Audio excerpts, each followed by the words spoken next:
So I don't make recommendations, but I fully expect gold's going to continue to be one of the best performing assets. It's beating the stock market for, almost 10 years now, depending on how you measure earnings. And I think that's going to accelerate. So I think that gold to S&P 5 ratio is going to go back to 1-to-1, and it's way overdue for it. It's what it's done historically. Silver typically trades 2 times the volatility of gold. It's the devil's metal, leveraged gold for a reason.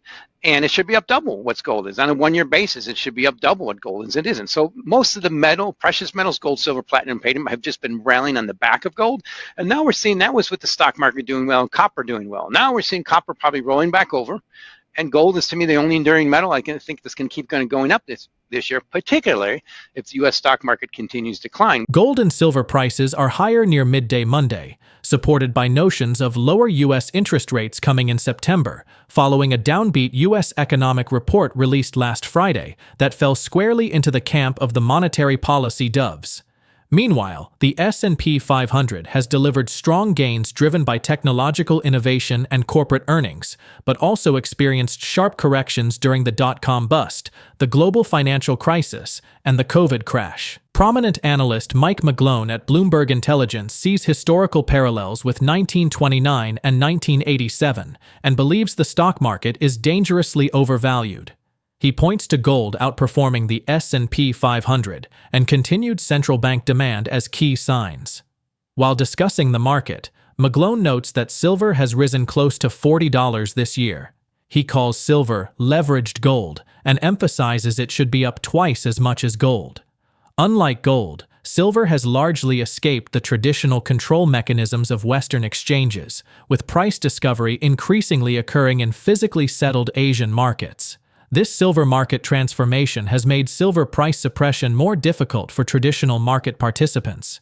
More recently, silver has outperformed the technology-heavy Nasdaq index over the past 6 months, gaining 45% compared to the Nasdaq's 12% increase. This relative strength during a period of strong equity performance demonstrates silver's current momentum. In his view, industrial metals, especially copper, face downside due to weak Chinese demand and overvaluation. He underscores downside pressure possibly to $3, while silver underperforms despite supply deficits. The copper market just experienced its most violent reversal in decades. Prices plunged over 20% in a single session, the largest daily drop on record, after Trump's supposedly shocking tariff announcement turned out to be far more bark than bite. From a technical standpoint, Mike McGlone believes the Fed's support era is over, and we're at a historically unsustainable fiscal plateau. Before we dive into Mike McGlone's sharp insights from his latest interview, make sure to hit that subscribe button and tap the bell icon so you never miss a moment when truth meets the market. Let's get into it. The silver's had a good run this year. It's popped up to near 40, but you look at it on a year-to-date basis, it's running parallel 27% with gold. That's a bad sign. Silver typically trades 2 times the volatility of gold. It's the devil's metal, leveraged gold for a reason. And it should be up double what gold is. On a 1-year basis, it should be up double what gold is. It isn't. So most of the precious metals, gold, silver, platinum, palladium, have just been rallying on the back of gold. And now we're seeing that was with the stock market doing well and copper doing well. Now we're seeing copper probably rolling back over. And gold is, to me, the only enduring metal. I think this can keep going up this year, particularly if the U.S. stock market continues to decline, which is somewhat my base case. I have some indications for that. First of all, we're August. This is summer doldrums just kicking in. But you look at 30-day volatility on the S&P 500, it just bottomed about 7.2%. That's about the lowest in 4 years. And we're just kind of flipping over, and we had I think we're seeing a bit of a sea change in what's happening with sentiment in U.S. equities. The key thing I'll point out is I do expect silver and copper to continue to outperform crude oil in the long term. Electrification, absolutely. 20% of silver demand is from EVs, not from EVs, but from solar panels. Solar panels. And I expect that to happen. But remember, it's an industrial metal, much more every day. And that silver to gold ratio, when it peaked around 100, that's a pretty good peak. Right now with silver to gold, we're running around 90.7. Silver's cheap to gold, I get that, but you need the stock market to go up for silver to outperform. And this is what's been different about silver. It's still underperforming. It's going to have the headwind. And if we get just, like I said, if we get a normal backup in the U.S. stock market, I'm looking for 50% drawdown. We've had two in the last, since 2000. And that just gets us back to one-to-one GDP and the Buffett model you mentioned. Now, it's not going to be overnight, but that's a macro bigger picture. How long of a period of time? Exactly. I wish I knew. One thing I've learned in trading, and certainly as a strategist, try to be careful putting time and price together. And I did say that at the beginning of the year looked good for a little while, and it looked pretty stupid until last few days. But to me, that's the macro that we have to be expecting to be tilting towards to the end of the year. If I'm wrong on that, which would be wonderful, then we'll reassess. But for now, I still expect gold to continue outperforming most risk assets, most metals, particularly silver, platinum, palladium, and copper, and treasuries, potentially U.S. Treasury bonds, to be the next big trade. By highs, let's define highs. The U.S. stock market to GDP right now and last year was the highest since 1929, if you put it on a year-end basis, the highest ever versus the rest of the world, and that's starting to back up a level. The highest in about 25 years versus commodities, and the highest about 20 years versus gold. That was at the end of last year. Now it's all starting to revert. So that, what you just defined, was the wealth effect. And you also, I nailed it, top 10% of income earners in this country own 80% of stocks. There's going to be no way that they're going to really shut down inflation, shut down consumer spending basically, and shut down buying houses and condos in Miami until the stock market goes down. It's just, there's only two times in history. We've got similar examples in relevant history. 1989 in Japan. I started in business in 88, and my clients were Japanese. I remember that one well. And of course, 1929 in the US. So to me, this is what potentially has just started to revert as we speak now. And what's going to stop it? So to me, that's something I've been waiting for almost 2 years. I think it's getting started, but it's that reverse wealth effect. And the key thing is you get to a certain point where you lift risk assets so high, they just can't go up any higher. Have we reached that point? Now, people have heard me say this a few years before. I've pointed that out. Yes, I've said that too early. But one key indicator of that is you look at that gold to S&P 500 ratio. Gold's been outperforming the S&P 500 for a few years. If you look at gold divided by the S&P 500, those per ounces, it's popped up on a year-end basis to the highest since 2015. So gold's starting to take off. ETF holdings are kicking in, and central banks are still buying. So I'm still biased to gold outperforming the stock market. And to me, the key risk for everything is what you mentioned, is when you get to 2 times GDP in the stock market, it is the economy. Now, we've seen that. I'll give you an example. Last year, S&P 500 was up, 20% or so, $13 trillion, which was 40% of GDP. This year's correction was down about $13 trillion max. That's total market cap of stock market capitalization. It was about 20% of GDP. That's almost, 40%. That's the most ever since the 20s. So it's all that matters. I think the Fed gets it. Mr. Trump, I think, has risks of having bad timing, comparable to Herbert Hoover, who was elected in 1928 and started serving in 1929. And that's just the relevant facts of the risks of how expensive we are. The question is, will we revert? So I look at it, what you pointed out is you will not see a definitive decline in consumer sentiment and spending until the stock market goes down, and then maybe that started. We've had the Fed starting this, we'll save the stock market every time it goes down, with the stock market crash in 1987, and we know that's ended. The fiscal is pretty strong. We have kicked in with Doge. It's cutting back substantially, but we've reached a plateau that is historically never been exceeded on a long-term basis, ever. So maybe it's different this time. I like to bet it's not. I look for signals to see if it's not different this time. I start with gold, backing up. Right now, I'm looking at just my updated S&P 500, gold divided, ounces of gold divided by the S&P 500. It's jumped up to 0.54. That will be the highest, if we end the year there, the highest since 2014. So to me, the point is we've reached the end game. Gold making record highs, just figured that out. And then we have one major area where it's so easy to define. We all knew in 1999 there was a major area to just tweak the bubble and purge all these excessive internet stocks. It's cryptos. I mean, it's just silly, stupid, somehow expensive some of these things are. Like Dogecoin, it's like number 8. It's worth $30 billion. It tracks nothing. Shiba Inu is worth, let me check the latest on that. It's worth $7 billion. It tracks nothing. So to me, that's what we're going to get. I think we're going to get a purge, and that sector is going to lead the way. Unlikely. I'm fully sticking with the rock beating stocks. I think gold's a matter of time to stay above $3,500 an ounce. The key thing I'll be publishing on Monday, about by the time this comes out, Monday, August 4th, is my outlook for gold to stay above 3,500 an ounce. Little trigger is that bottoming volatility in S&P 500. Man, I know it's August, but things kick in early now, usually August, and I fully expect that $10,000 a ton resistance in copper to hold and go back down to around 8,000 or so. I think regular U.S. traded copper is going to go down around 3. Bottom line there is it has major companions: iron ore, bond yields in China, crude oil, and now potential U.S. stock market. If that goes down, industrial metals are all going to get pressured, and most specifically copper. And copper, the key thing to remember about copper is it's not as autocorrelated as, say, corn, one of the most autocorrelated commodities there is, very elastic, or crude oil, which is becoming more autocorrelated. Price on the screen right now is the same as first traded in 2006, but it's becoming that way. If you look at copper just the last 20 years, the high recently was around 6.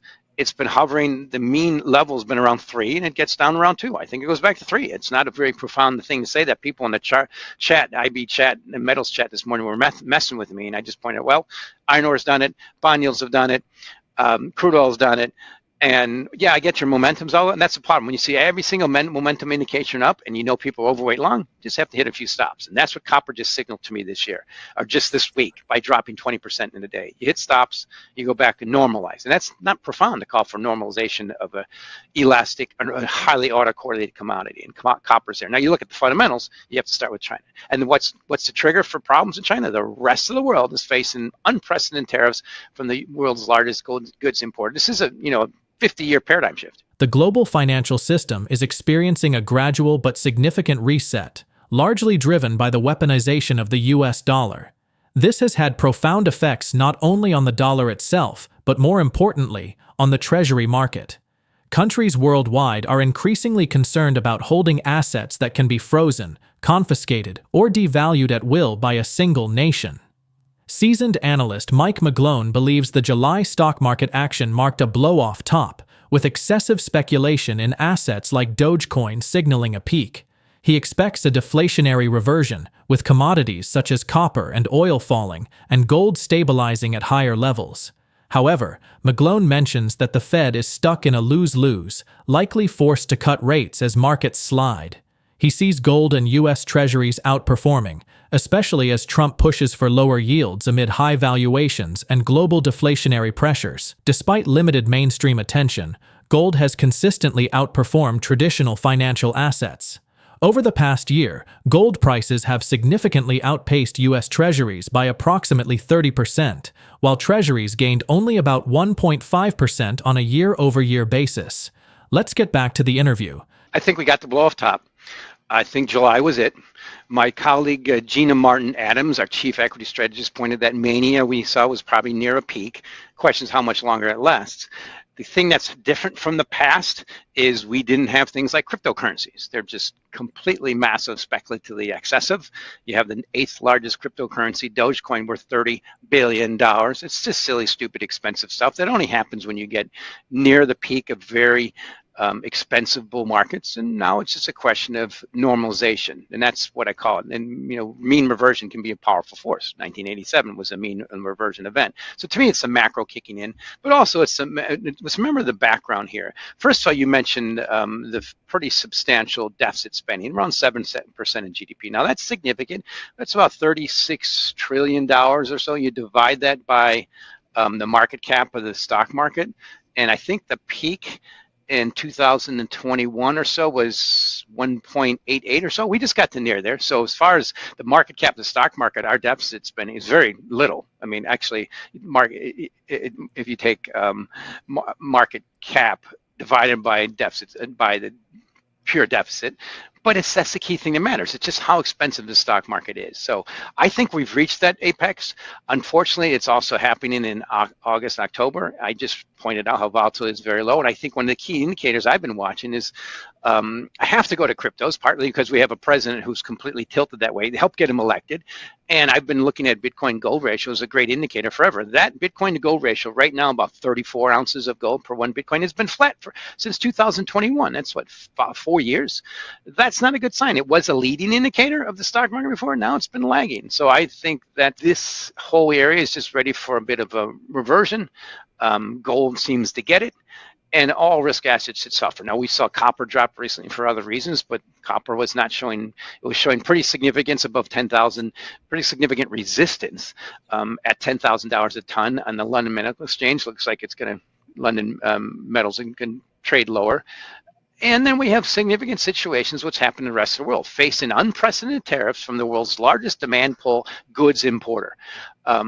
And this was a quote today that I enjoyed seeing, didn't enjoy seeing it. I lived in France for about a year. About French wine industry might face $600,000 of job losses and $1 billion of profit losses from U.S. tariffs. And I lived there, and I remember they always charged about 20% in U.S. wine, and U.S. charged nothing in tariffs. I mean, that was just obnoxious. Like, sorry, but you had a great time. You should say thank you. Now it's just normalizing this disparity in trade flows, and that's a key lesson I learned in the trading pits in the 90s and the 80s too. Is that free trade isn't free. It's an aberration, and that was a book by Robert Lighthizer. But either way, the point is, these tariffs are going to shut down the rest of the world, push a major deflationary force. China spreading their deflation all over the place. You're seeing that in things like gold going up and crude oil going down. And now the number one thing holding everything up, the U.S. stock market, might have started tilting downward. I like to start with the Fed, because I think where you ended, I think that's very important, because the way I looked at it is the Fed cut rates last year, despite the U.S. stock market on a tear running that's very strong and near the highest ever versus GDP in the rest of the world. That was a mistake, and the bond yields told them by going up. Now they have had to stop, and I think they're finally they're not saying it, but they're getting it, that the stock market is the economy, and you can't really cut until it goes down and tells them to. Now it's starting to go down and starting to tell them to cut. I think we're starting that cat and mouse game where they're going to cut down to levels you see that's happening in Europe and in China. Like I said, 1.7, 1% 10-year note, and it's going to be an elongated process that might last for who knows for how long. Sure, there'll be plenty of stimulus, but we're at that game. Like I said, there's only 2 examples of this in history. Now, I don't think it's going to be a sharp correction, not as sharp as what happened in copper, but it's just a point of where we are. May we live in interesting times, and I've been accused of being a bit sensationalist. I'm just pointing out facts of what's happening, and then I point out pure deflation. Crude oil right now is down 50% from its high. It's down 6% on the year. That's a bit of a deflating asset. Corn is down 15%. That's the most significant agricultural commodity. It's down 15%. Why? There's an excess of supply. Why? Because prices went up to the peak in 2022, and everything's responding with elasticity supply. It's a wonderful thing about superabundance. It's kicking in. Now that's kicking in with copper potentially going down. So I look at it from a commodity standpoint. If copper breaks down like I think it will and should with the stock market, all the dominoes tumble like a normal deflationary cycle following inflation. And that was from the book, The Price of Time by Edward Chancellor. Just pointed out, it's one example, pointing out we always have these cycles. Good example is what's happened in Japan for the last 30 years, just coming out a little bit. What's happening in China right now. And, they have to depend on fiscal deficits running 300% of GDP just to stabilize. And the rest of the world's having to push back on their exports that they can't export to the U.S. anymore. So to me, this is a big picture macro. It's part of the reason I'm still bullish gold and U.S. treasuries. And I've been wrong for a while on U.S. treasuries, but not on gold. And I don't see what's going to push gold below $3,000 an ounce, but I see now the latest signal for it to get above 3,500 an ounce was this bottoming volatility in the stock market. I think Mr. Trump has put himself in a bit of a lose-lose position versus the Fed in the market, pushing back, and Federal Reserve independence, a good factor that's helped create this massive premium in U.S. risk assets over the last 50 years up to the peak last year. Is a lose-lose. I mean, if when he does put in a new chairman, he'll be considered a lackey, probably cut rates. But the key thing is, what stage will we be by the time that happens in about 10 months in May? And I think it's going to be more the Feds already have started cutting rates because the stock market started going down and told them to, and maybe the new chairman will cut faster, but he'll get those rates, because one thing that Mr. Trump knows, he's a very clever person. I do not underestimate this human being. And the best way, I think, to get yields lower on mortgage rates, which is a key thing he's been pointing out, is for the stock market to go down. And the key thing, remember, is 55% of a U.S. population, about 55% are wage earners. That's the population voted for Mr. Trump. They're not so exposed to the stock market versus the top 10% who don't really vote for him. that's the key thing to make it happen, and it's going to see how we happen by next year. But he's also set up a good fact of plausible deniability if and when the market just has a little bit of normal reversion. He can blame it on Mr. Powell. He will, but that's his nature. But the thing, you see the lose-lose there? It's a win-win for gold. And the point is, when you push back on something that's so ingrained in the importance of a first world country's proper management of the economy, it's not going to turn out well. So if he tries to do something with Mr. Powell before the end of his term, I'd say good luck with that one. The market's going to beat him up. But either way, we've already started that tilt towards yields going lower in the U.S., partly because look how low they are in Canada and the rest of the world, and in China and Germany and Europe. We're just catching up. And where do you expect the long end to be if they lower? When they lower rates down on the short end, what are you expecting to happen on the long end? Well, I think we're all turning Japanese. And China's at 1.7%. Long end right now is 4. Just the peak this year was 5.15%. That was almost the highest in 20 years. And that's about when Bitcoin peaked too. Now Bitcoin's below that level. You see what's part of the driver, risk assets. I think it can easily get back down to 2%, and that's longer term. Or at least where copper says, and copper's going to 3%. I do love overlaying the dollar price of copper with that U.S. 10-year note yield. Right now, U.S. 10-year note yields, as we speak, are 4.22. Copper's a little bit above that. Copper got way too high, and they'll probably go down together towards 3 initially. But we have to see what happens with the economy and the stock market. And to me, now we're at that point where it's so expensive. The economy is the stock market. If we just have a little bit of a back and fill, that's your recession we're way overdue for. And this key thing I'm really concerned about is when you have a new person come in, say second term, and try to make the country great again when we're already at the highest valuation ever versus the rest of the world in terms of the stock market, and the highest in almost 100 years versus many other measures. The risk is he just tweaks a little bit of reversion. I think that's going to happen. Several factors have contributed to gold's impressive multi-decade run. These include the 2008 financial crisis, a decade of low interest rates and quantitative easing, pandemic-era stimulus measures, and persistent inflationary pressures. Silver has the potential to outperform gold in the second half of 2025, driven by factors such as increased industrial demand, particularly in the solar energy sector, and potential supply constraints. If gold continues to outperform and silver gains momentum, is now the time to increase exposure to both metals. Drop your thoughts in the comment section below. If you find this video informative, don't forget to support our channel and turn on notifications to stay informed about our latest videos. See you in the following video.